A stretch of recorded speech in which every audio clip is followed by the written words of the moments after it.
بعض دفعہ نا کسی بات پہ مس انڈرسٹینڈنگ بھی کریٹ ہو جاتی ہے. مطلب بات ویسے ہوتی نہیں ہے, کسی وجہ سے اڑتی آ گئی ہسبینڈ کے پاس یا وائف کے پاس یا کسی مطلب فیملی میں سے کسی سے, یا ویسے ہی جو ہے وہ امیجنیشن کے ذریعے تھوڑا سا سوچا غور کیا, تو مطلب جب بندہ کوئی تھوڑا سا وہ کھوج لگاتا ہے یا اس طرح کی کوشش کرتا ہے تو وہ اس کے مائنڈ میں ڈفرینٹ چیزیں آ جاتی ہیں. اور وہ جو مس انڈرسٹینڈنگ ہے بعض دفعہ وہ اتنی زیادہ ہو جاتی ہے کہ وہ ڈیورس تک, اور ایون کہ ڈیورس نہ بھی ہو تو گھر میں اتنا زیادہ پریشانی رہتی ہے اور گھر میں اتنے مسائل رہتے ہیں کہ ڈیلی بیس پہ جو آپ کا وہ سکون والا ٹائم ہے, جو آپ کا بیٹھنے والا ٹائم ہے, مل بیٹھنے کا ٹائم, بچوں کے ساتھ گزارنے کا ٹائم ہے, پیرنٹنگ کا ٹائم ہے, وہ سارا جو ہے نا وہ برباد ہو جاتا ہے. وہ ایک مس انڈرسٹینڈنگ کی وجہ سے کئی دن جو ہے وہ ہسبینڈ اور وائف کے درمیان وہ جو تعلق ہے وہ مطلب ٹھیک نہیں رہتا, وہ صحیح. تو یہ اس کو کیسے مینیج کیا جائے, کیسے کیا آپ پیغام دیں گی اس میں؟ اس میں یہی ہے کہ آپ کا دونوں کی آپس میں جو میوچل انڈرسٹینڈنگ ہے نا وہ بہت اسٹرانگ ہونا چاہیے. آپ دونوں کے درمیان میں کسی بھی قسم کا گیپ نہیں ہونا چاہیے. آپ کو جس وقت لگے کہ یہ بات فلاں نے مجھے کہی ہے, آپ فوراً اگر پاسبل ہے تو آپ اپنے اسپاؤس سے ضرور ڈسکس کریں کہ بھئی یہ بات مجھے سننے میں ملی ہے کہ آیا کہ یہ حقیقت میں ایسے ہے بھی یا نہیں ہے. تو سنی سنائی باتوں پہ فوری طور پہ آنکھیں بند کر کے بغیر تحقیق کے یقین کر لینا, یہ تو چاہے آپ پروفیشنل لائف میں ہوں آپ پرسنل لائف میں ہوں تو وہ آپ کے لیے پرابلم ہی کریٹ کرے گی. اس کی بجائے آپ تحقیق ضرور کریں. دوسرا یہ کہ ولا تجسسوا, قرآن میں ہے کہ بلا وجہ کے تجسس میں نہ پڑھو. اور دوسرا یہ کہ پاکستان کے جو سوشل میڈیا میں ڈراماز دکھائے جاتے ہیں وہ اتنا زیادہ پروپیگنڈا کریٹ کرتے ہیں, اس طرح کی الٹی سیدھی چیزیں دکھاتے ہیں کہ مطلب کہ جو محرم رشتے ہیں ان کے آپس کے تعلقات یا جو نامحرم ہیں ان کے ساتھ کے تعلقات تو ہیں ہی, لیکن یہ کہ وہ اس طرح کی چیزیں دکھاتے ہیں کہ وہ خواتین کے مائنڈ سیٹ اس طرح کے بن گئے ہیں کہ وہ ہر چیز کو شک کی نگاہ سے دیکھتی ہیں بلا وجہ. یعنی کہ کوئی وجہ ہو, کوئی سالڈ ریزن ہو, آپ کے پاس کوئی پروف ہو تو آپ کہیں وہ بات. جب تک آپ کے پاس کوئی ثبوت نہیں ہے, آپ کے پاس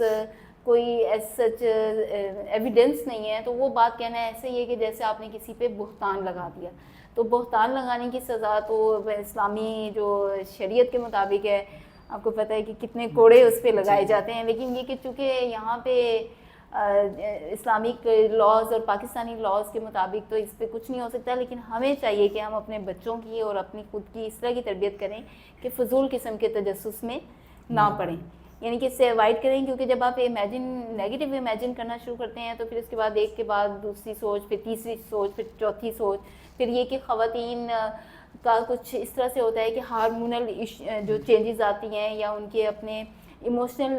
جو چینجز آتے ہیں, ان کے جو موڈ سوئنگز ہوتے ہیں, اس میں ایک وقت میں خواتین کو ایک چیز بہت ہی بڑی لگ رہی ہوتی ہے, ٹھیک ہے. دوسرے وقت میں اگر ان کے موڈ بہت اچھا ہے تو وہ بہت بڑی بات بھی آپ کہہ دیں گے تو انہیں کوئی فرق نہیں پڑے گا, ٹھیک ہے. تو میلز جو ہیں وہ پریشان ہو جاتے ہیں بیکاز ہمارے یہاں سائیکالوجی نہیں پڑھائی جاتی نا, مین ویمن سائیکالوجی نہیں بتائی جاتی. تو میل جو ہے وہ پریشان ہو جاتے ہیں کہ یہ بات تو میں نے اس دن کہی تھی تو کچھ نہیں ہوا تھا, اچھا میں آج کہہ رہا ہوں تو آج اس میں طوفان آ گیا. تو وہ پھر مائنڈ میں یہ چلا جاتا ہے پتہ نہیں ایسا کیا ہوا. ہاں ایسا کیا ہو گیا, وہ بیچارے پریشان ہو جاتے ہیں کہ میں نے ایسا کیا کہہ دیا کہ یہ اتنا بڑا اس کا بتنگڑ بن گیا, چھوٹی سی بات تھی وہ رائی کا پہاڑ کیوں بن گئی, آج سے پہلے تو نہیں تھی ایسے. تو یہ انڈرسٹینڈ کرنا چاہیے, یعنی کہ یہ سائیکالوجی جو ہے مردوں کو بھی پڑھائی جانی چاہیے, عورتوں کو بھی پتہ ہونی چاہیے کہ یہ مرد کی سائیکالوجی ہے, یہ ویمن کی سائیکالوجی ہے, یہ ایموشنل چینجز جو ہیں اس میں ہوں گی, یہ موڈ سوئنگز اس کے چینج ہوں گے, اور ہارمونل چینجز کی وجہ سے اور ایج کے ساتھ ساتھ اس کے اندر کیا چینجز آئیں گی. یعنی کہ میل کی سائیکالوجی بھی پتہ ہو اور وومن کی بھی, تو بہت سے کنفلکٹس جو ہے نا وہ انسان آٹومیٹکلی انڈرسٹینڈ کر لیتا ہے. اور دوسرا یہ کہ یہ ضرور ذہن میں رکھیں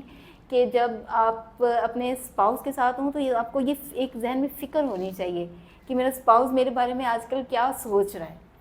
ٹھیک ہے. یہ ضرور ذہن میں رکھیں کہ وہ کیا سوچ رہا ہے, اپنے آپ تھوڑا سا غور کریں کیونکہ باڈی لینگویج, بات کرنے کا انداز آپ کو بہت ساری چیزیں سمجھا دیتا ہے کہ فلاں پرسن جو ہے وہ آج کل اس کا رویہ میں ایسا کیوں ایسا ہے. لیکن پھر یہ سوچیں کہ کیوں ایسا ہے. پھر آپ اپنے اسپاؤس کے سامنے یہ اسٹیٹمنٹ ضرور رکھیں کہ مجھے لگتا ہے کہ میں آپ کا یہ کام کرنا بھول گیا ہوں یا بھول گئی ہوں, تو اس کی وجہ سے ڈیش آپ کو لگ رہا ہے, ٹھیک ہے. تو اس کے نتیجے میں کیا ہوگا کہ یہ ڈسکشن کا ایک طریقہ ہے، اس کے نتیجے میں یہ ہوگا کہ وہ اپنے جو ایکچوئل اپنے اندر کے اس کے ایموشنز ہیں، مس انڈرسٹینڈنگز ہیں، وہ ضرور وہ کہے گی یا کہے گا بھی یہ اس وجہ سے مجھے لگتا ہے کہ یہ ساری چیزیں، کیونکہ وہ پاکستان میں ہماری جیسے بچوں کی ٹریننگ ہوتی ہے، اتنا سپریس کیا جاتا ہے کہ آپ اگر کسی نیگیٹو ایموشن کو فیل کر رہے ہیں تو آپ نے اس کو اظہار نہیں کرنا. بھی کیوں نہیں کرنا؟ بھی مجھے ایک پرسن کی بات بری لگی ہے، میں کیوں نہ کہوں، لیکن یہ کہ مجھے یہ پتہ ہونا چاہیے میں نے کہنی کیسے ہے، میں نے کمیونیکیٹ کیسے کرنا ہے، یعنی کہ اس کی رسپیکٹ بھی رہے، اس تک بات بھی پہنچ جائے، کنوے بھی ہو جائے، اس کو انڈرسٹینڈ بھی ہو جائے کہ یہ بات مجھے اس کی بری لگی ہے تو لہٰذا آئندہ میں نے یہ والی چیز نہیں کرنی. تو یہ جو ضرورت سے زیادہ سپریس کرنا، میرے خیال ہے ہسبینڈ وائف کا واحد ایک ایسا ریلیشن ہے کہ جہاں آپ ہر چیز اوپنلی، آپ مطلب کہ اللہ تعالیٰ نے ایک ایسا رشتہ بنایا ہے کہ اس طرح کا تعلق کہیں بھی نہیں جا کے مطلب آپ کا ہوتا. آپ کا ہسبینڈ وائف کا اتنا اوپن تعلق ہوتا ہے کہ آپ پھر کمیونیکیشن میں کیوں نہیں اوپن ہوتے. مطلب جہاں آپ کو ہونا چاہیے کہ آپ کو ایک دوسرے کے بیہیویئر کا پتہ ہو، اچھا فلاں ٹائم پہ یہ اس وجہ سے یہ بات کی ہے تو یہ اس کا یہ رسپانس آئے گا اور مجھے ابھی یہ بات نہیں کرنی.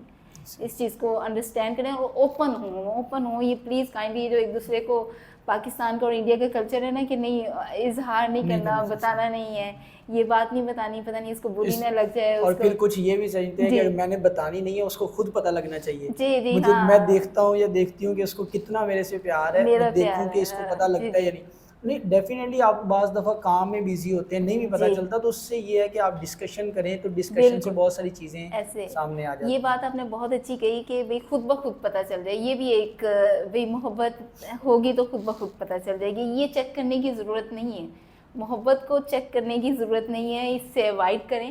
کیونکہ یہ ایک ایسا جذبہ ہے، یہ وقت کے ساتھ ساتھ ایک دوسرے کے ساتھ رہنے سے پھلتا پھولتا ہے اگر آپ اس کو صحیح ڈائریکشن میں صحیح انداز سے لے کر چلیں. اور یہ کہ آپ یہ چیک کریں گے کہ جی کیا چیک کریں گے آپ، مطلب آپ اپنے بچوں کی محبت کو کبھی اگر آپ کے بچے آ کے غصے میں آپ کے ساتھ بات کرتے ہیں تو آپ کیا کہتے ہیں کہ بھئی بچوں کو آپ سے محبت نہیں ہے؟ تو ایسا نہیں ہوتا ہے کہ محبت کوئی ایسا جذبہ نہیں ہے کہ وہ ہر وقت مینٹین رہے یا ہر وقت موویز کی طرح رومانٹک رہے. اگر کوئی آ کے غصے میں آپ کو یہ بھی کہہ دیتا ہے نا اسپاؤس میں سے کہ بھئی مجھے آپ کے کی یہ بات بری لگی، تو یقیناً وہ محبت میں ہی بتا رہا ہے بھئی آئندہ میرے ساتھ یہ نہیں کرنا، مجھے آپ سے یہ تکلیف پہنچی ہے. یعنی کہ اور آپ ساری دنیا کو جا کے تو نہیں نا کہتے کہ یہ آپ نے میرے ساتھ کیا. آپ پروفیشنل لیول پہ ہوتے ہیں تو آپ کہتے ہیں ٹھیک ہے اٹس اوکے، 3-4 گھنٹے گزریں گے، 5-6 گزریں گے، اگر کسی کو نہیں میری سمجھ میں آ رہی ہے اٹس اوکے دین اوکے، مطلب کہ ہم موو آن، ہم آگے جاتے ہیں تو ہم بودر نہیں کرتے. تو ہسبینڈ وائف میں کیوں کرتے ہیں، کیوں آ کے بتاتے ہیں ایک دوسرے کو؟ اس لیے کہ ہمیں یہ توقع ہوتی ہے اور یہ ایکسپیکٹیشن رکھنا بھی ضروری ہے کہ دوسرا بندہ ہمیں انڈرسٹینڈ کر لے گا. اچھا، آپ نے اس آنسر میں ایک بات کی ڈراماز کے اندر جو ڈفرینٹ پراپاگینڈاز ہیں اور اس کو دیکھ کے بھی جو فیمیل ہے کیونکہ وہ گھر میں ہی ہوتی ہیں اور زیادہ تر ان کو ان چیزوں پہ رہتی ہیں تو وہ نئی نئی باتیں جو ہے نا وہ سوچنے لگ جاتی. ویسے میں یہ سمجھتا ہوں کہ وہ جو ٹائم ڈرامہ میں گزار رہی ہیں وہ سیرت النبی صلی اللہ علیہ وسلم کی اگر پڑھیں یا اس کے لیکچر سنیں یا جیسے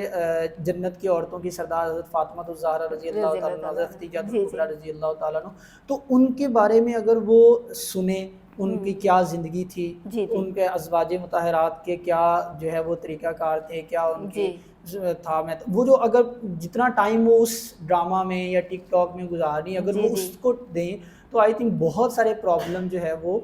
ریزالو ہو جائے، کیونکہ حضور صلی اللہ علیہ وسلم کی جو سیرت ہے یا ان کی وہ جو زندگی ہے وہ ہمارے لیے مشعل راہ ہے، تو پھر تو ہماری ساری پرابلمز جو ہے نا وہ ختم ہو جائیں. بالکل ایسے ہی ہے. یہ بات بالکل 100% آپ کی صحیح ہے کہ اگر ہم اپنے ٹائم کو صحیح یوز اس کا سیکھ لیں کہ ہم کیوں نیگیٹیوٹی دیکھیں، کیوں ہم سیکھیں نیگیٹو چیزیں، تو اس کی بجائے ہم پازیٹیو، ہم بکس بھی پڑھیں، ہم سیرت کو بھی دیکھیں. ہم اس کی بجائے ہم اپنے بچوں کے لیے کیوں نہیں پلان کرتے کہ ہم نے اپنے بچوں کو یہ ایکٹیویٹیز کروانی ہے، ہم ان کو آیا پہ کیوں چھوڑ دیتے ہیں. ٹھیک ہے. اور دوسری بات یہ ہے کہ آیا کا کیا اسٹینڈرڈ ہے،